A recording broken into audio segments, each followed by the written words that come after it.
into the online broadcast network, AFTERBUZZ TV. Over 20 million weekly downloads in over 150 countries, and your number one source for after-show entertainment.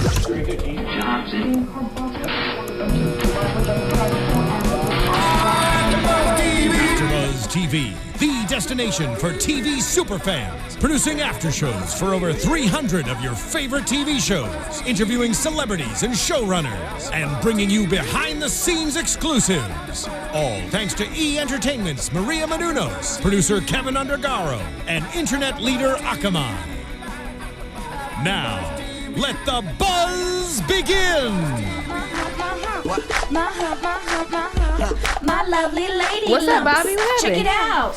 Hello, AFTERBUZZers. Wow. How are we doing this? Are we dancing? I thought, like, what's that? Make my will with my cocoa. Hello, everybody. I'm your host, Sam Davidson. Welcome to another after show for UnREAL at AFTERBUZZ TV. This is season 1, episode 3, titled Mother. Again, Sam Davidson, and on Twitter you can find me at SamD43. We're online right now. You guys can view us live, tweet at us, let us know what you guys are thinking.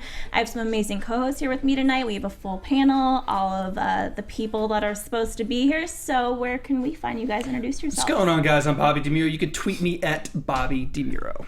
What's up, guys? I'm Nicholas Grava. You can tweet me and find me on Instagram at Nicholas Grava. And it's your girl, Aja Monet, and you can find me at Aja M. Seldon, spelled A-J-A. Awesome. Well, let's talk about what we thought of this episode. I loved it. They just keep on getting better. What did you guys think? Absolutely. The show is continually getting better, and I liked it as much as I did the first episode. It's staying with what it introduced itself as, so I'm liking it a lot. I really am.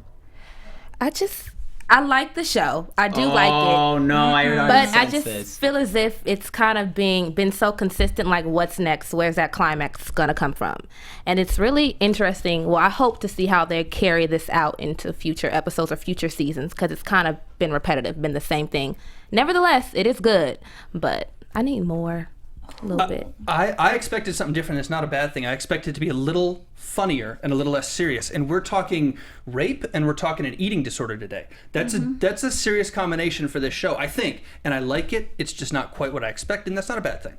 Yeah, I agree. I mean, we had Burning Love. Have you guys ever seen Burning Love before? No. It is a comedy spoof of The Bachelor and Bachelorette. It's hilarious. If you guys haven't seen it, you really should. All fans, it's on Yahoo TV, and it's hilarious. They covered the comedy part. You know, there is a lot of dark stuff behind all of this, and I love how they explore it. You know, there is a little tinge of comedy from time to time. Yeah, I guess, I don't know, the only reason I think I have a different opinion than you guys is that I went into it expecting this, so they're giving me exactly what I wanted, which was the what maybe could be happening behind the scenes of The Bachelor. If it was if there was a lot of comedy going on, I would probably be taken out of the show, because I'm not really here to see these guys do comedy. I watch other shows for that. I'm more here to see the drama and the behind. That's what brought me in. So I wonder, you guys at home too, like, what were you guys looking for in the show, and are you getting that up to this point?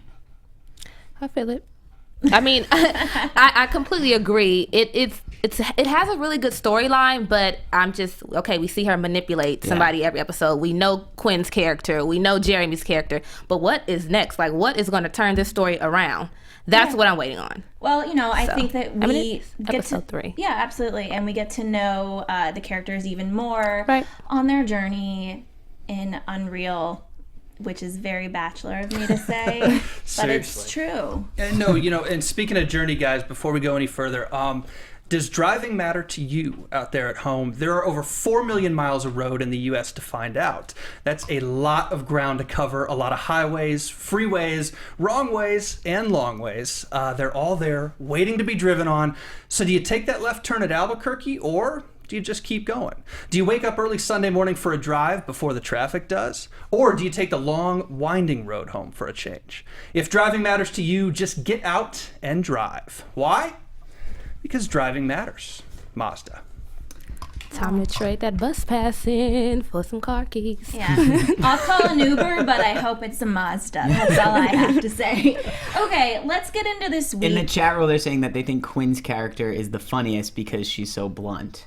She is, but she's also like a complete a-hole. psychopath. Yeah. And keep dropping that in the chat roll, guys. Nick mentioned it, but we're live streaming today. If you're watching it with us, chat with us. He's looking at this on the laptop. So if you got good, funny feedback, whatever, let us know. Throw it to us throughout the show. Sounds good. Yeah, absolutely. And it's the kind of show that you talk about, watch with other people, and it's a very interactive show, so please do that. So last week, Rachel's tape/love letter gets released to Jeremy, to the entire crew. Totally mortifying. Jeremy's fiance is very upset. She's embarrassed. And I just want to clarify something. So we thought they were exes. I thought they were exes, Jeremy and Rachel. But they only hooked up once. Well, was that true? No, they are exes. I thought that. Jeremy told Lizzie He's that been lying. he and Rachel hooked up once, but he was obviously lying about it.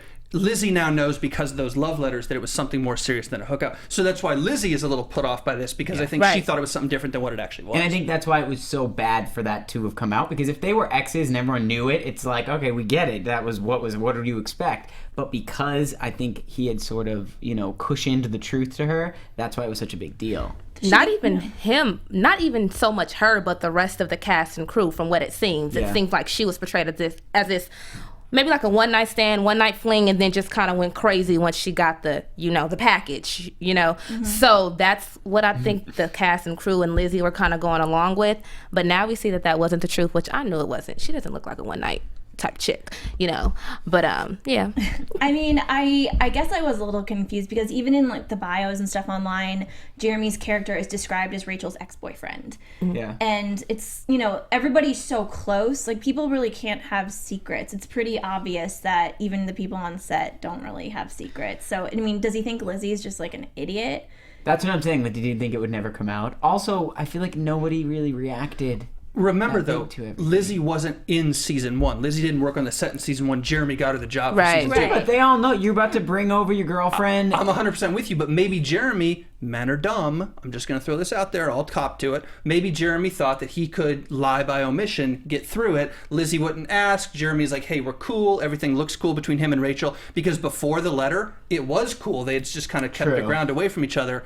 Now it's out. Now it's in the open. Lizzie's pissed. But as we see at the end of the episode, or further along in the episode, they work it out, right? Yeah. So no harm, no foul? I guess. Whatever. mean, it's kind of confusing to me, but okay, we'll skip over it. This show is great, but yes, a couple plot holes here and there.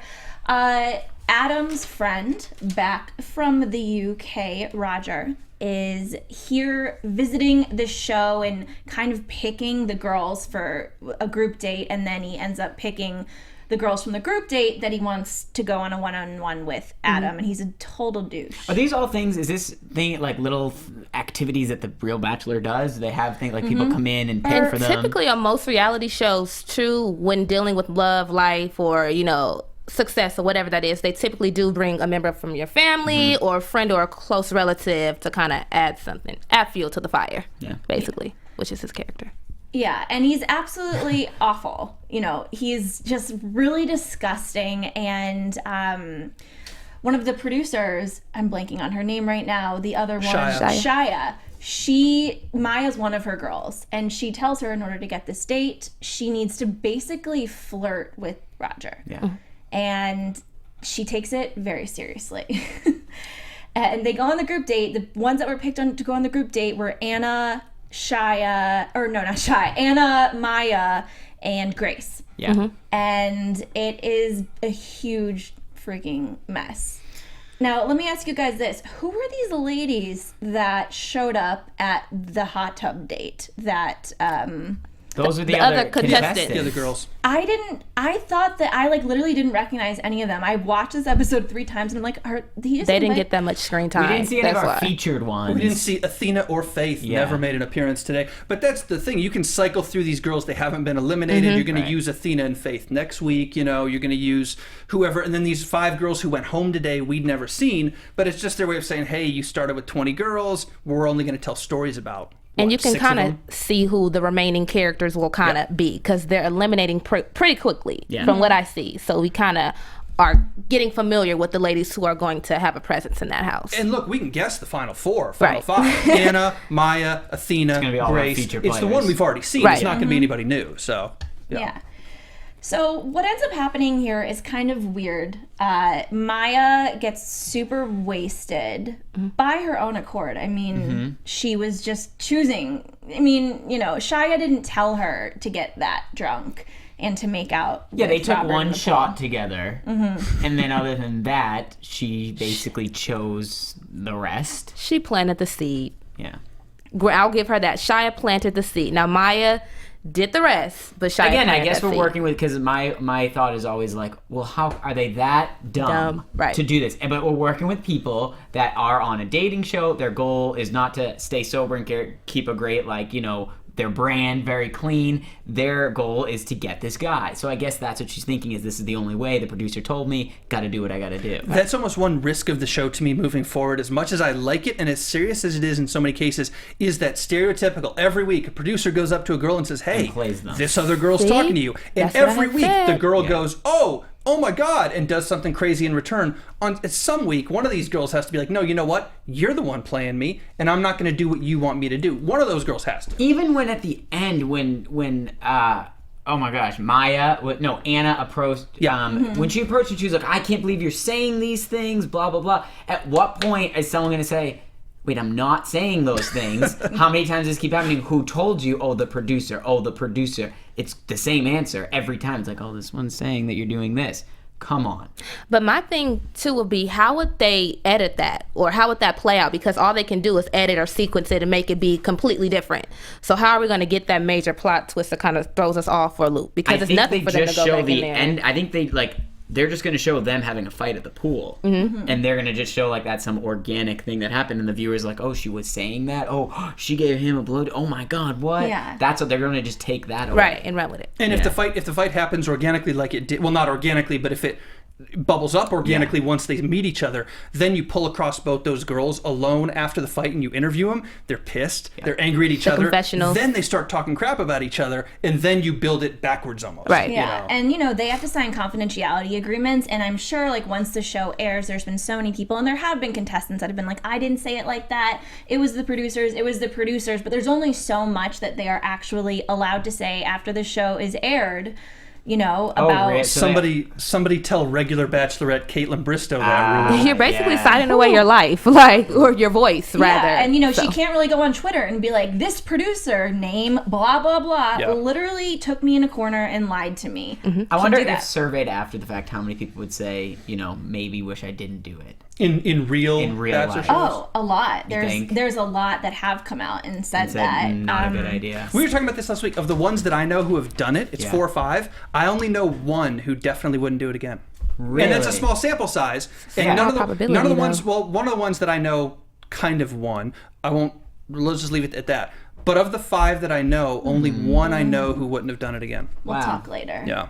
She's like, I think I know who that is. I don't want to put her out on here. It's not the show about them, I'm not trying obviously. to put her on blast. But I'm just saying that of the ones I know. But Implicitly. I think you're right. I think a lot of them, especially the ones who don't get very far, are going to have a lot of regrets. It was a waste of time. It was a waste of money. It wasn't what I thought. And it's a waste of your image. And look, you're trashing your image. And to be for honest, nothing. if you work in entertainment or if you work in LA or New York, and I know a lot of our viewers are not from those places. If you are from Texas or Illinois and you don't have experience in the entertainment industry, you don't know how they film. You go onto a set. Take it's the not first what ticket you out of think. there. But And I think it's a letdown for a lot of people to say, this is it. This is what they do. This is crap. But even me, being from California, I would still feel a certain type of way after going on national television, showing my ASS. Oh, say it. You know, I would feel a certain type of way too. Like I did all of that for nothing. I would probably be the one that was in court. I'm gonna get my 60-minute story, okay? Get my extra 15 minutes of fame. yes, and as on The Bachelorette this week, someone said 16 minutes. I think it was a mistake. They were. She wants to go a little longer. You just want to get your 16 minutes of fame, and it's 15, but that's okay. And I just love. Also, I just want to say I love how this show is at 10 p.m. after The Bachelor or Bachelorette airs. It was paired very Perfectly. specifically and perfectly. Someone is saying they think as a viewer of reality TV, it just looks like everyone is telling tales if they say that they're not telling the truth. So in that scene by the pool, when she's like, I never said that, the viewer automatically thinks you're lying, you did. So that's how that everyone perceives. I guess that's true because when I watch shows, I will villainize somebody in a reality. I'll be like, oh my gosh, wow, I can't believe that. I draw that same conclusion. So thanks for saying that, guys. I mean, let's get into that. Let's talk about Anna, who I and feel really guilty that I was even watching this. I feel terrible for her. Yeah, and she went back. She's on the show, but she not only her father just passed away, but we find out she's a pretty severe eating disorder. Right. And I mean, I've never heard of markers before. It took me a couple times to watch it. I'm like, that's why she wants Cheetos. Yeah. Okay. I first had that they were talking about the bag color. I'm like, what do you mean? Like, what is she marking where she's eating? And then it all comes to, I started to understand it. And again, I can't keep being surprised at how Rachel will play this on people, but I expect more. I feel like she has some sort of ethical compass, and she's just, it shocks me every time. But what I notice is that this is just me being picky, not picky, but being very into what's going on. Every time she takes a girl and kind of lays them on her shoulder, I'm like, oh, now she's playing you. You done fell into her web. Yeah. Like, every time she does that, it's just like, okay, I'm going to flip this into something else. Like, every freaking time. But go ahead. At what point, I guess I'm curious, and for the folks at home, I'm really curious, after 3 episodes now, at what point does Rachel stop being our protagonist and start being a villain herself? Because she has these issues with her mom that we'll talk about. She has these issues with her relationships, and we say, you know what, we like her, she's under a lot of stress, we're supposed to like her, we're following her primarily. But at what point does she keep playing Anna and the rest of these girls, and we say, you know what, you're not a good person, I don't like you, you're the villain on this show? I think I kind of got that from this episode. 100%? I kind of got I'm really not feeling Rachel as of I see why she is the way she is, but like Jeremy kind of hinted at it too, you get a thrill out of this. Like, you came back for blood. Yeah. You enjoy this. To do what you're doing, to be able to manipulate people, to be able to turn people's livelihoods into entertainment or something so severe and traumatic and make joy out of it or seek entertainment out of it. You have to be a sick individual, and I kind of get that from her. Quinn said at the end of the show, Rachel says, I'm never getting out of here, and Quinn goes, why would you want to? You're home. How messed up is that? This is your artistic pinnacle right here. You were meant to do this. No offense to these shows, I think we like these kind of shows, but to work on production in those shows, manipulating people for your career, your life, that's what you're good at. What does that say about Rachel? Well, you know what? One thing the show does, I feel, is they show how people are echoing what's happening to them. For example, Rachel goes and talks to her mother. That talk with Rachel and her mother is very similar to the kind of talks that Rachel has with a lot of the contestants. Even they said, her mom said, what do you need? And she was like, do you need money, this and that? Rachel said the same exact thing to Anna. She's like, what do you need? And they all have their same... But I want to talk about her mother whenever we bring it up. That I have a lot to say about. Yes, we will get to that. Let's finish up talking about these girls, though, especially Maya. I just really want to get back to that because I don't want to skip over that storyline. Things go too far with Roger, and Rachel comes to set, and she automatically, it's like her spider ears go up. She knows there's something wrong. She's like, where is Maya?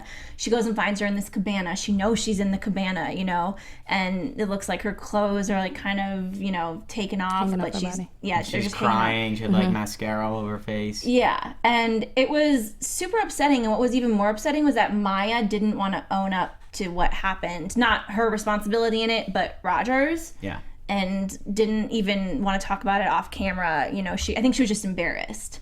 And I, too, also paid attention to Shia's reaction when Rachel opened that door. She was kind of looking down at oh, did I do this type of thing? Did I mess up? Did I drop the ball?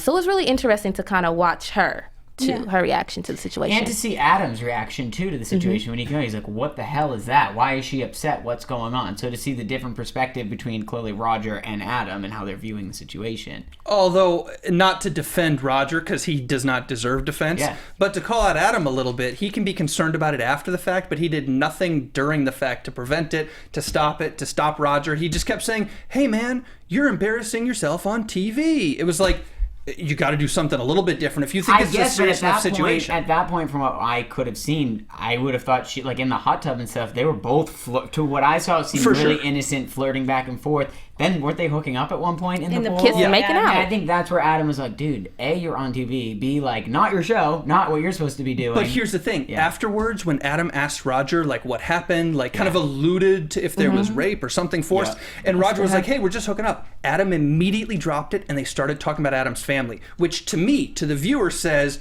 Roger has done this before, and this is normal behavior. Yes. So if this is normal behavior, if you care about Maya, or if you care about your reputation on TV, which Adam keeps talking about caring, you think you would work a little bit harder to stop Roger than just sit there with your drink and kind of put your head in your hands in the hot tub while Roger gets naked. That was a weird choice to me, to let Adam just kind of sit there like, you know, not to, these are stupid words, but to be the beta male to Roger's alpha in that situation. It was bizarre. Yeah, it was, especially that Adam is supposed to be the alpha. Yeah. And Adam's the guy we're picking for. This isn't about Roger. He's gone next episode. Well, here's my question. In the vibe I got where they were talking about none of this is usable footage, is that even going to be featured in the show, in their everlasting show? Or is that something they're going to cut around and that never happened in the house? I mean, unless they could get girls to talk over it, they've got to either put in seconds of it to do whatever, or just not use it. Right. Yeah, because if, you know, which we find out later, he does keep Maya around, and because of like they can't show that on TV, or else it would make a fool out of Adam and the show, you know, having her hook up with his friend. Right, and that's why I think Adam maybe wasn't so concerned about his image at that point, and that's we're seeing his real reaction to what he would have done. Yeah. But let's keep it real. Roger was there to kind of start some trouble, to kind of have a good time, and that was his purpose, and that was the purpose that he served while being there, was to let's get this party started. Yeah, that's what he did. Well, and we saw his other not agreeing with his behavior though. Right. By any means, but that's what he was put in place to do. And Roger represents the Gilligan's Island style of this show, where every week, because it's a Bachelor style show, because of what they're doing, you can bring in a new character. Bring in Dad next week, bring in an ex-girlfriend the following week. There's a new character who can come in and stir stuff up. So if you're a writer in that writer's room, a lot of shows get locked into a plot and you got to figure out how to do stuff. This one, at any time, you could kill him off. Exactly. This time, at any time, you could say, oh, this week on the show, Adam's third grade teacher is coming in, and something weird could happen. It's that Gilligan's Island style, which real world skeletons. That part. I kind of like it, to tell you the truth. Yeah, I mean, it's awesome, and hopefully we will get to see the ex-girlfriend, because she gets brought up. We kind of get a little taste of what happened-ish. Fiance. Give it a little bit more credit. Yeah. Okay, fiance. Apparently she was upset when, I mean, obviously. What was the, I didn't understand. What did she find? What was she upset about? What happened? When he hooked up with the prostitutes in Napa, was it? Somewhere. But he was all over the tabloids for that. Yeah, and it seemed as though she cared a lot more about the tabloid situation than the actual hooker situation, which Roger totally agreed with, you know, which is like crazy.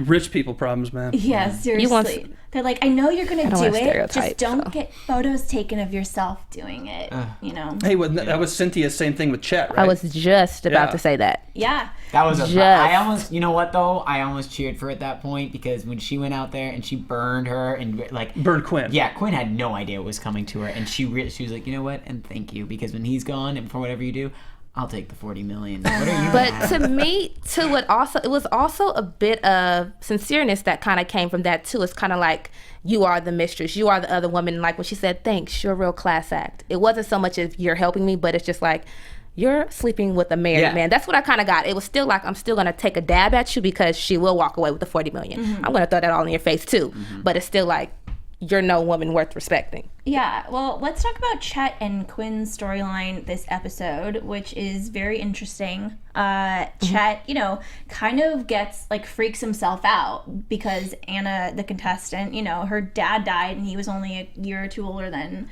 Chet is himself, and he does a ton of cocaine and other drugs and drinks a ton. Chet's not real smart. Let's just say that. Because Anna's dad died because of pot, and Chet's like, well, I do coke. That means I'm... It was like... He's like, oh my... Well, also, no one dies because of pot. When I rewatched it, I was just like, oh, honey.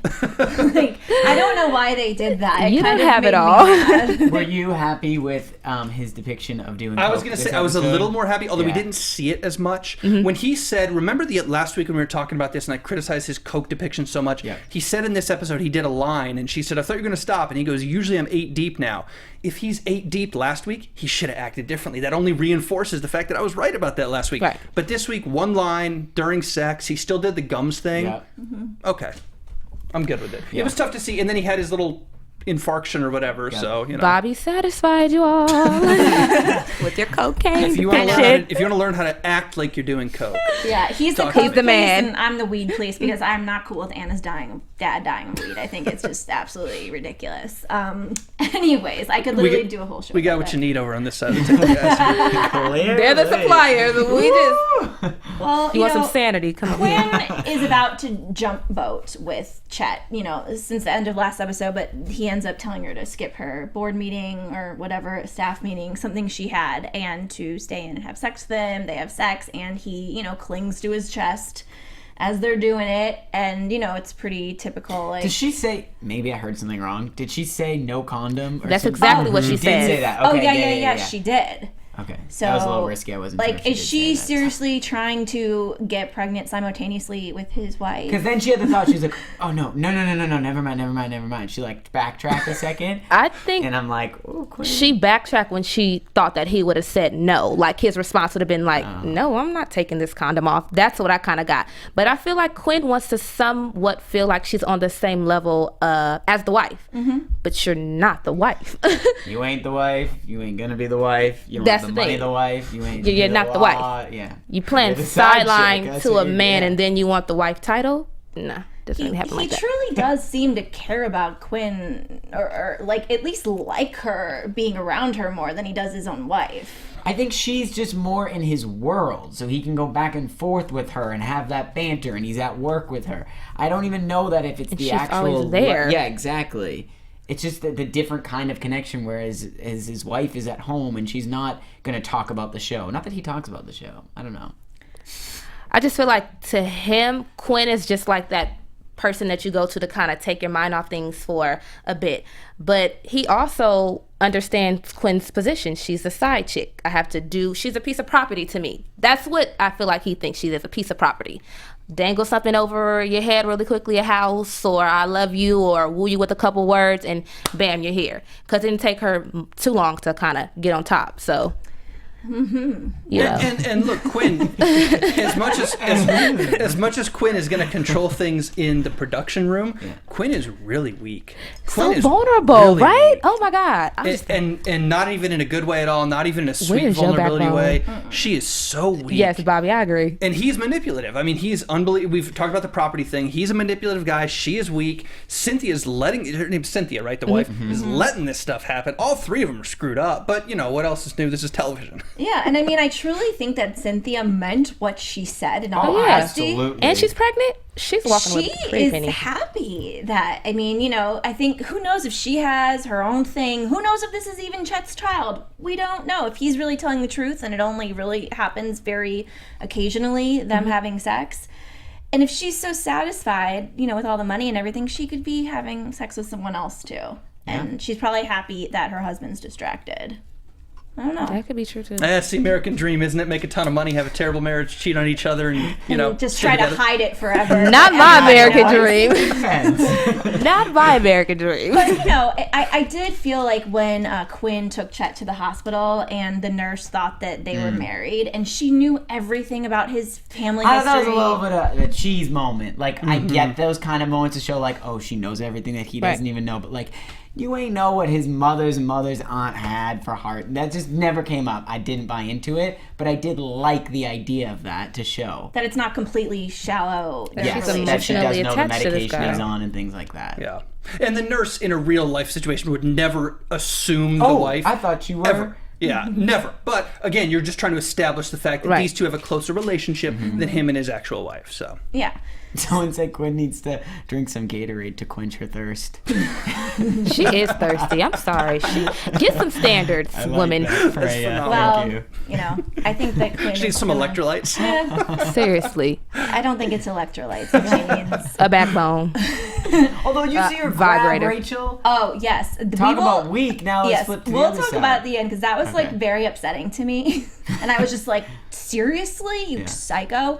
Okay, well, the name of this episode is Mother. So let's delve back into Rachel going to go see her parents. Let's do it. Her mom is, a psychiatrist and has been medicating Rachel. Her mom is a creepy fellow. Her whole life. Like all these different personality disorders, ADD, everything in the book Rachel has been given. So when you think about why is this girl so messed up, you're like, if she's been on those drugs since she was like 10 years old, I mean, someone's brain's think gonna about be how crazy. If she's been in that crazy environment Exactly. since 10 years old. Imagine, you're gonna come with some kind of neurosis. You're not gonna develop normally if you have someone continue being like, oh, you have bipolar, oh, you have this, oh, you have that. Look at her, this lady is treating the whole family. That's creepy, that's weird, she has something wrong with That's her. why she kind of has that personality disorder. I think that's what her mom was kind of hinting at. I mean, if every other day you're prescribing your daughter or diagnosing her with something else, of course she's going to be a different person. She's going to start to believe that, which is why she's able to manipulate people, because she becomes different people.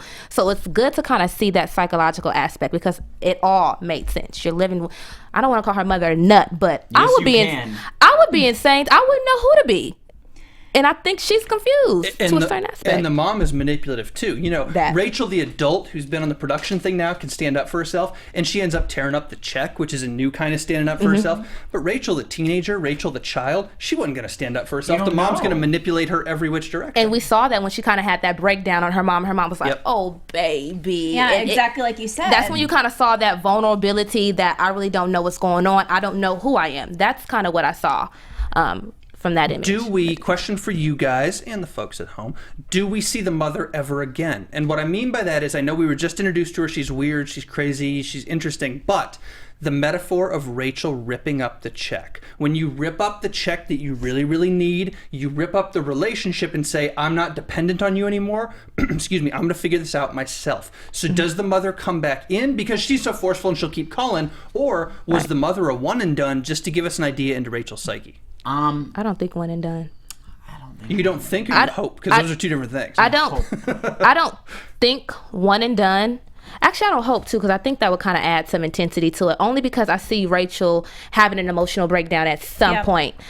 This is definitely going to tear at her psyche. This is, to me, watching her, it's kind of like, girl, you are going down the wrong road. And I definitely see her mother coming into play and trying to pick up the pieces or put the pieces back together as best she thought they should be, or how she thought the puzzle should look. So I definitely see her mother coming back into play, but at later episodes when Rachel kind of takes that turn down here. I mean, look, Rachel has no money, and she's not making money off the show, which we learned. So at some point, she is going to need that. And whether it's the mom or not, they're going to have to figure it out. One thing I do want to tell you guys is we have an awesome opportunity. We love that you guys join us in the chat roll, and we love that you join us on Twitter. And now you can also join us on podcast1.com. There's a chance for you guys to go over there and take a quick survey. It's about 3 minutes of your time. And you can tell us what you'd like different on the show, or anything like that. Again, it's podcast1.com, and we really do appreciate any feedback you guys have. Yes, absolutely. I love podcast1.com. Actually, it's a very fun new device that I've started using. Yeah, there's a lot of other podcasts too you guys can check out on there. So get hip. Yeah. I hope we see them, but basically I hope we see them on more. And I like her line of, "We need to resume our sessions." That's, you could just build a whole show off this lady. Like, I am intrigued by this lady. What I wrote down too, have you guys seen Mommy Dearest, the movie? Yeah. That's what I got. I was like, oh my God, this lady is cray. I just saw Mommy Dearest when she threw those plastic hangers out. Like, that's what I saw. Absolutely. And it's just so funny. Rachel kept on calling her unethical because she's like, I have my own therapist now. And she's like, oh, really? It's like she's jealous. Is she an MD? Yeah, a mother should never be a child's therapist. What was the word she used? She was like, oh, that's just a technicality or something. That's Just stupid. Arbitrary stuff. Yeah. I mean, sadly her mother is right about the therapist on set, that she is really, not a therapist. We don't know that for sure, but no real licensed therapist, I think, would ever take the chance of all those lawsuits. Right. Yeah, no way. Rachel, I'm really glad though, and we got introduced to her family because it makes a lot of sense. Right, it builds a lot, like you said, it does. For me, it makes me want to keep fighting for her. Like you said, is she now I don't know. I always want to, even all through all these bad things, and now that I see that, it makes me want to fight for her more because I'm like, look what she was brought up with.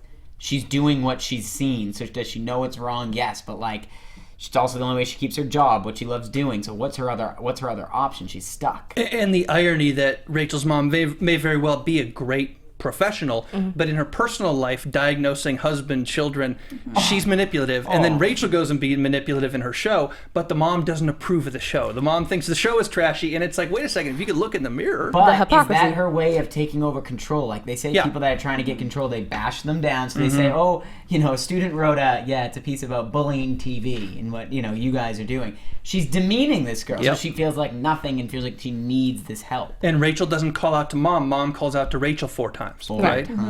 Rachel's not reaching out to mom the first time. When she needed the money for Bethany for the rent, didn't go to mom. The money only came up after mom comes to her. Yep. And 2, the mom, we touched on it a lot, but she's able, by diagnosing them, to make her family be what she wants them to be, whatever that, whoever, I don't know if it's the American dream she's trying to make them be or whatever it is. She can mold them into that, and this reality show is kind of getting in the way of Rachel being who she wants her to be. Rachel growing up is getting in the way of what her mom's becoming a woman is. Yeah. I'm not saying she's becoming the right woman, but... And I, in a way, feel like Quinn is a big sister / pseudo other mother figure for Rachel. It's kind of like the devil by her side, but she has 2 devils by her side, her mother and Quinn. But do you guys, I open this to all of you, do you believe Quinn's intentions with her? I think Quinn's only intention is to get her to get ratings. Other than that, I don't think she gives a rat's behind about this girl. We talked last week about if Rachel's going to take over Quinn's job, and we thought Quinn might leave with that home and all that stuff that Chet was talking about.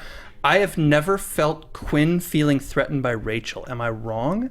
Quinn's pretty secure in that relationship. Yeah. So I don't think that Quinn wants anything more than good TV. Right. And she'll do whatever she has to do, and she knows that Rachel's the best at what she has to do for TV, baggage aside. That part too, but I just also seen, I said this the last after show, I think that Quinn sees a bit of herself in Rachel.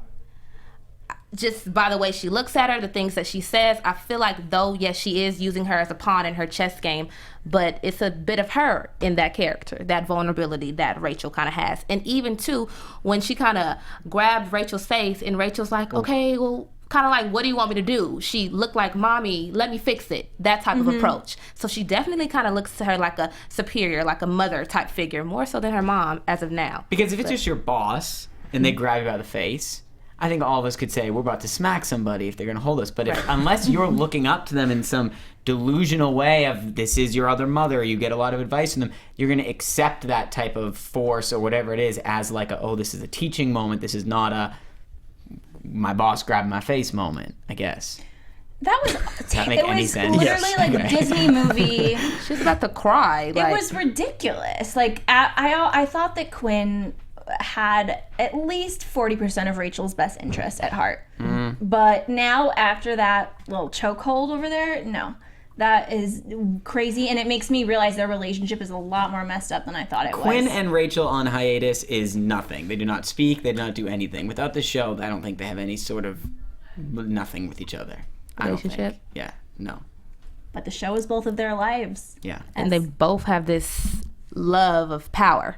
Because Rachel, even at the ending shot where she passed her the cigarette and they're kind of like looking at the girls fight, it was kind of like that, look what we created type thing. Yeah. And it was kind of like Quinn kind of giving Rachel a glimpse at what she could possibly have. Like, this could all be yours. But is it a different kind of power, and that's what makes them work together? Because Quinn wants power over people directly, running the show, telling all the producers what to do, being in control of even Rachel. And Rachel wants the manipulation behind the scenes power. I feel like Rachel's like, I don't want the spotlight. I don't want the lead. I want to do what I do. I got a lot of problems and I need to make money, but I'm not trying to lead people. If you put Rachel in Quinn's job, she'd be good at the television aspects of it, but the managing people aspects, I think it'd be a disaster. I don't know. I see her wanting Quinn's position more so. Like, even when, as far as when Quinn was at the hospital and Shia had the house, the party scene was going on. Rachel came in there and kind of like got stuff into shape. It was kind of like she filled that role, filled that position, what Quinn would do. So I do kind of see her wanting that sense of power, like I can control, and she can still manipulate at the same time. Yeah, I mean, that is, I don't think Rachel realizes she wants Quinn's job, but also we don't really know what Rachel was like before her breakdown. That part. We saw her breakdown, but before that was she super together and like nobody knew she had any screws loose. Because she's very personable, which Quinn has said. That's why one of the reasons she's such a good producer is because people like her. And, you know, it's kind of just all, I don't think Rachel's good or bad. I do think she's our protagonist because I think internally she's really struggling to try to be good. And because of the situation she's in and because of her job and because of who she is, like she just is having a really hard time with it. For her to be our protagonist, I mean, just to be real, she needs to do something better. She's 0 for 2 at the end of shows in the last 2 weeks. She did the thing last week with, what's her name, Anna and the money. Right. She did the thing this week with Anna and Maya and the fight. And it's like, A, you're treating Anna like crap. And B, you're 0 for 2 when it comes down to the important decision. You did from a human standpoint, from a TV standpoint, you did the right thing. From a humanity standpoint, you did the wrong thing twice. I need to see her do the right thing one week for me to be like, okay, I'm still in her corner. And that's what the climax that I'm talking about. Like, when are we going to see that? When are they going to throw in another piece to kind of shake this stuff up? Because they're kind of saying the same thing. I think for Rachel me, always wins. it started off as a drama. We all took it as some, you know, sort of the normal dramas we see on TV. And now it's turning into more of a psychological drama, which isn't going to give us, I don't think, a climax anytime soon, but is going to sort of go along that trail. Just like any movie you would see. Instead of a horror movie, it's more of a psychological thriller where it's starting to build like introducing her mother, which is not, you know, Rachel doing something good that we root for her, but seeing that side. So I wonder too, and maybe last question, unless we have other topics, but I'm interested in your guys' thoughts. I'm interested in thoughts at home. I've been thinking about this, especially with this week's show. Is this show, in addition to the drama or the psychological aspects, is it a commentary on the crew you know, culture in the film industry? Long hours, low pay, overworked. Rachel's always sleeping at the office, never showered. Granted, her issues are a little bit different, so maybe that's not the normal. Right. But I think it's a commentary on how hard these people work for how little money, for how little appreciation, and at what point, or do we ever take this seriously and say, hey, let's look at how these film crews in real life are being treated, or is this just an over-exaggeration?